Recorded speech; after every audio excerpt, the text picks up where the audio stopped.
Nosso assunto é a continuidade das compensações e desvantagens de empreender em algum negócio, né?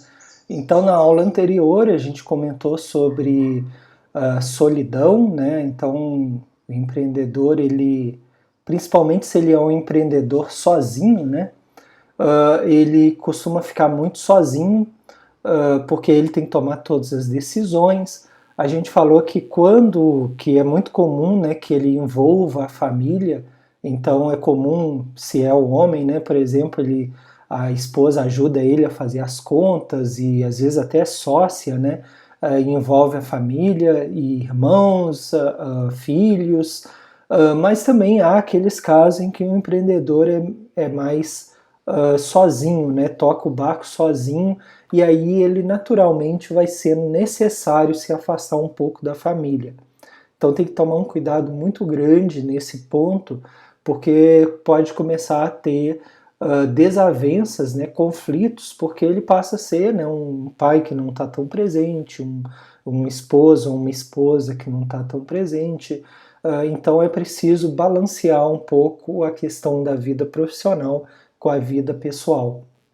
A solidão, então, é algo muito comum, né? E aí o empreendedor, né, quando ele tem sócios, por exemplo, que não são da família, por exemplo, né?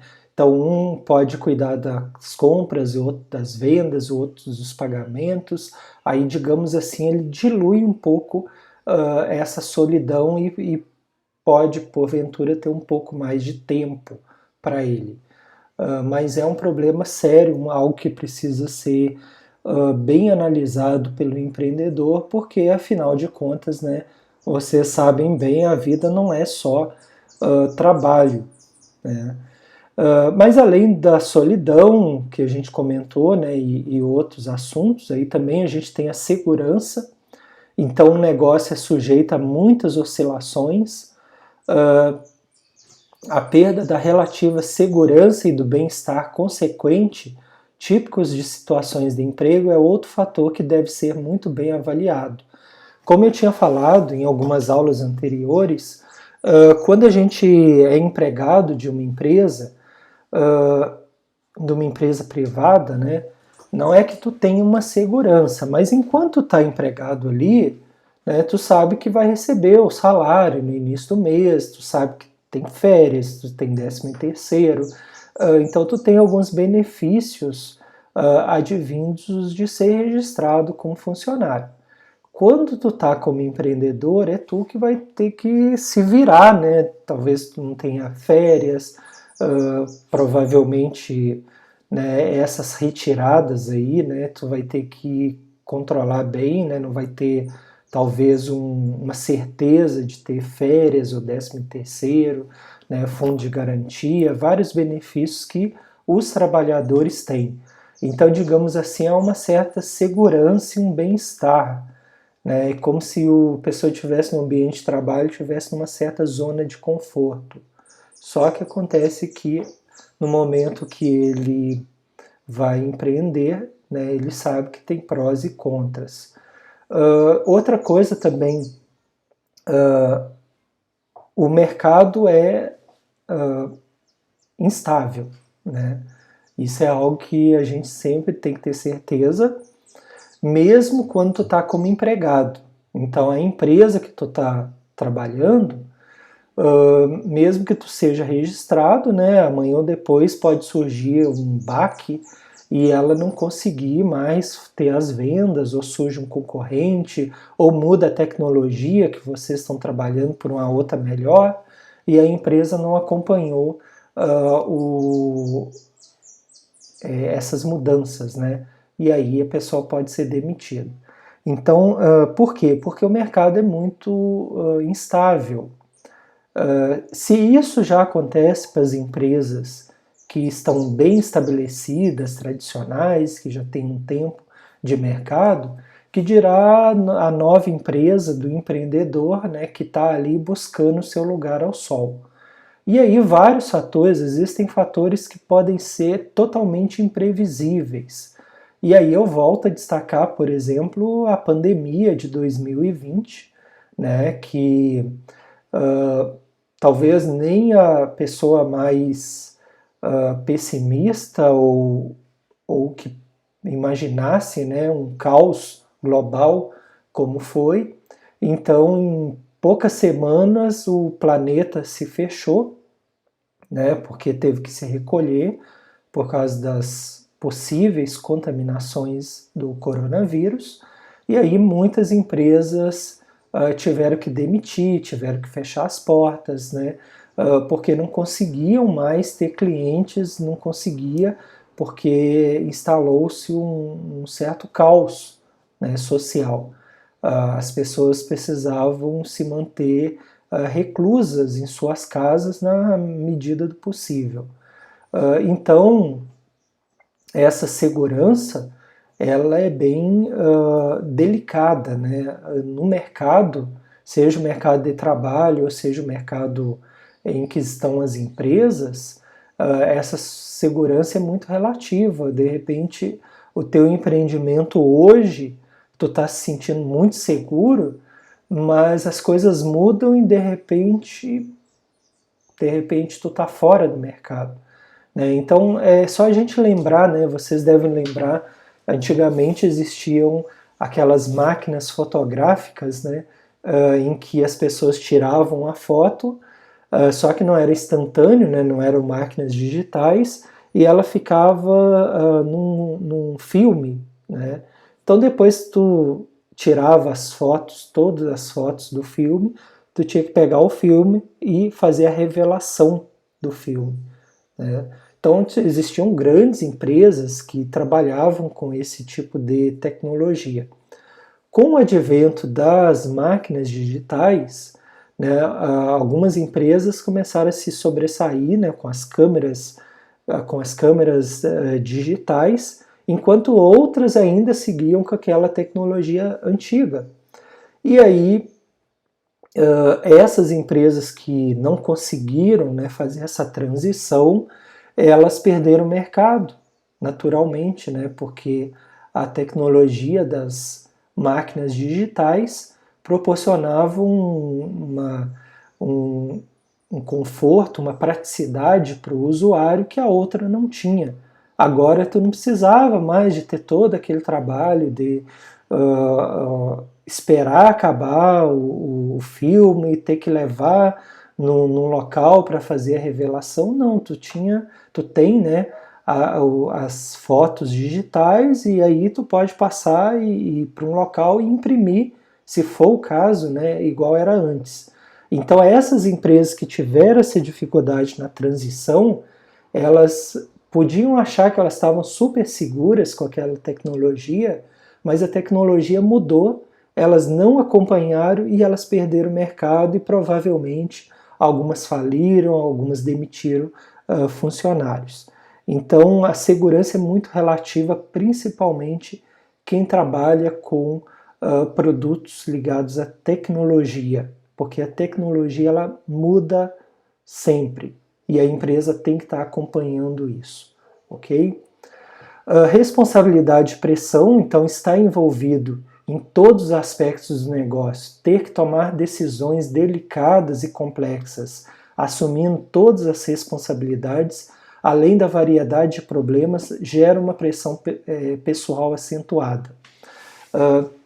Então, lembrando agora, né, falando de novo da pandemia, né, então me recordo de uma amiga empreendedora de loja de roupas, né, e me lembro que quando estava o momento mais crucial da pandemia, né, que foi lá para março, abril de 2021, ela comentou, olha, eu tenho 2 funcionárias, ou 3 funcionárias, eu acho, e ela falou, olha, eu vou ter que demitir uma, porque as vendas estacionaram, diminuíram bastante, né, também, e eu não consigo mais honrar os compromissos, então eu vou ter que demitir, eram 2, né, vou ter que demitir uma, e aí ela também trabalha no atendimento, né, então ela teve que reduzir, né, justamente porque tinha que tomar essa decisão delicada, uma decisão difícil, né? Porque tu sabe que ali tem uma pessoa com família, uma pessoa que vai ficar desempregada no momento que era crucial, que era o momento crítico da pandemia, né? Mas precisa ser tomada a decisão. Então, às vezes não é fácil, às vezes o empreendedor não quer tomar aquela decisão, às vezes ele quer tentar encontrar outras alternativas, mas ele não consegue. E aí ele pensa, se eu mantiver, né, por exemplo, a segunda funcionária, eu não vou conseguir honrar os demais compromissos, né? Então, mas o empreendedor é um otimista, né? Então ele pensa, olha, nesse caso, né, um momento a pandemia vai diminuir, as coisas vão melhorar, as pessoas vão comprar mais e eu posso contratar ou recontratar o funcionário. Um outro problema, né, são as pressões que eu já comentei de fechamento das despesas, né? Então tem que pagar o aluguel vendendo ou não vendendo. Tu tem estoque de matéria-prima, né? Então pensa em um supermercado, né? Vocês vão lá no supermercado, aí tu vai comprar algum produto, tipo um iogurte, por exemplo. Ele tem uma certa data da validade. Então tem vários lá embalagens de iogurte, e aí se as pessoas não comprarem naquele período o iogurte, por exemplo, aquilo ali vai se perder, né? O cliente não vai comprar o produto vencido. Então há toda uma correria para que tu consiga, no caso desses produtos com validade curta, né? Há uma correria para que consiga vender aquilo ali dentro do tempo esperado. E aí por isso que alguns comércios, nesse exemplo, né, aí vão começar a lançar mão daquela estratégia. Olha, compre esse produto e na compra do segundo tu paga com tantos por cento de desconto, para forçar o cliente a levar dois ao invés de um. Né? Então, o empreendedor pode pensar em estratégias parecidas para tentar limpar o estoque dele, né, e vender dependendo do tipo de produto. Se ele tem a ver com essa validade, a pressão se torna até maior. Muitos produtos não. Por exemplo, ele vende material de escritório, material de construção, né? Então aí tu não vai ter a pressão da validade do produto e aí é menos um problema, né? O produto pode ficar ali meses e meses que ele não vai se deteriorar. Mas então são várias as pressões que o empreendedor vai estar recebendo, e aí ele tem que ter uma calma muito grande, né? Tem que ter uma clareza de espírito para ele conseguir tomar as melhores decisões. Atritos e conflitos, então, muitos conflitos podem surgir entre empregados, né? A gente sabe disso. Qualquer um de vocês aí, né, que estão assistindo, podem imaginar, né, que no ambiente de trabalho tu está convivendo ali com pessoas que tu não conhecia antes, aí tu passou a conhecer pessoas com pontos de vista diferentes, com formas de pensar diferente. Algumas podem te enxergar como concorrente, e aí o empreendedor ele tem que saber domar essas vaidades, né? Então vamos ver o que está ali. Olha, se houver sócios ou familiares na empresa, cada um tem valores ou padrões próprios do que seja o trabalho produtivo, sobre as prioridades, sobre o que ele considera ser importante, o que, se não for muito bem definido e estruturado desde o início, podem criar situações emocionais e fatalmente conflitos. Então, o empreendedor ele tem que assumir as rédeas, né, o comando do empreendimento e deixar claro o que precisa ser feito. Por isso, pessoal, ele tem que saber de tudo, né? Essa é a verdade. Então, por exemplo, né, no exemplo que eu falei, a pessoa é dona da loja de roupas e aí tem duas funcionárias que trabalham vendendo roupas. Ela precisa saber tão bem ou melhor do que as duas funcionárias que vendem as roupas sobre aquele produto, né? Porque ela vai ter que orientar, ela vai ter que falar, olha, quando o cliente chegar aqui, tem que abordar dessa forma, né? Então ele tem que ser não apenas o gestor, mas ele também tem que ser o vendedor, ele tem que ser o gerente, ele vai assumir várias funções ali naquele empreendimento, ainda mais quando o empreendimento é pequeno. Quando tu vai ter aí no máximo 10 funcionários, o empreendedor ele vai ter que fazer às vezes de vários funcionários, né? Dentro daquela ideia do que eu falei, que ele vai bater o escanteio e vai correr para a área para cabecear.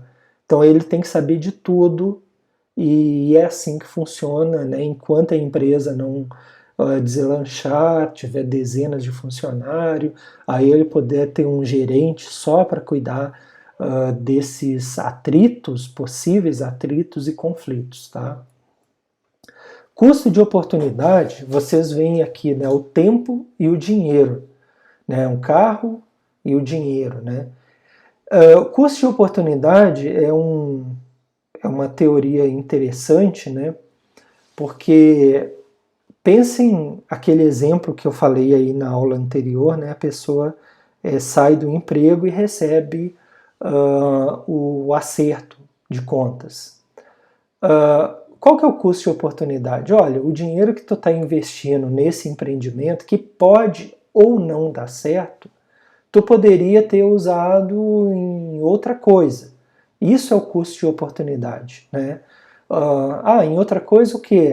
Tu poderia investir em ações, tu poderia investir no mercado financeiro, tu poderia fazer uma viagem, tu poderia comprar um carro, tu poderia comprar uma casa, se o valor der, né?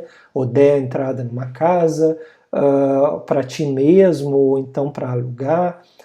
Então, o custo de oportunidade é o que tu poderia fazer com aquilo, com aquele dinheiro, por exemplo, que tu colocou no empreendimento. Quais eram as outras alternativas? Será que se tu colocasse o dinheiro nas outras alternativas, tu teria se dado melhor do que no empreendimento? Então lembra aquele caso, né, da pessoa que ficou frustrada porque chegou no final, ela viu que ela tinha torrado todo o acerto dela e também o empreendimento não deu certo. Ela ficou a ver navios. Então ela poderia se pensar assim, por que eu fui montar esse negócio que não deu certo? Eu podia ter usado o dinheiro do meu acerto para tal, tal e tal coisa. Isso é o custo de oportunidade. Outra coisa, o tempo.